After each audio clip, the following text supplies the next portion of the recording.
காவல் நிலையம் 2,15,00,000 ரூபாய் செலவில் நவீன வசதிகளுடன் கட்டப்பட்ட புதிய காவல் நிலைய அலுவலகத்தை தமிழக முதல்வர் ஸ்டாலின் காணொலி வாயிலாக திறந்து வைத்தார். வண்டலூர் ஓட்டேரி புதிய காவல் நிலையத்தை தமிழக முதல்வர் காணொலி காட்சி மூலம் திறந்து வைத்தார். வண்டலூர் ஓட்டேரி காவல் நிலையம் உரிய இட வசதி இல்லாமலும் கட்டிடங்களுக்கு மிகவும் மோசமான நிலையிலும் உள்ளதாக காவல்துறை உயர் அதிகாரிகளுக்கு பல புகார்கள் வந்தன.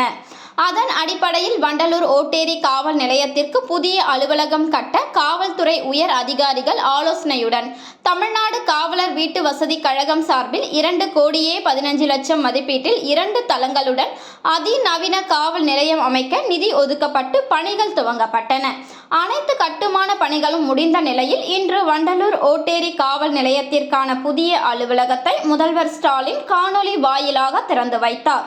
தாம்பரம் துணை ஆணையாளர் பவுன்குமார் ரெட்டி, சட்டமன்ற உறுப்பினர் குத்துவிளக்கேற்றி கட்டிட அறைகளை பார்வையிட்டனர்.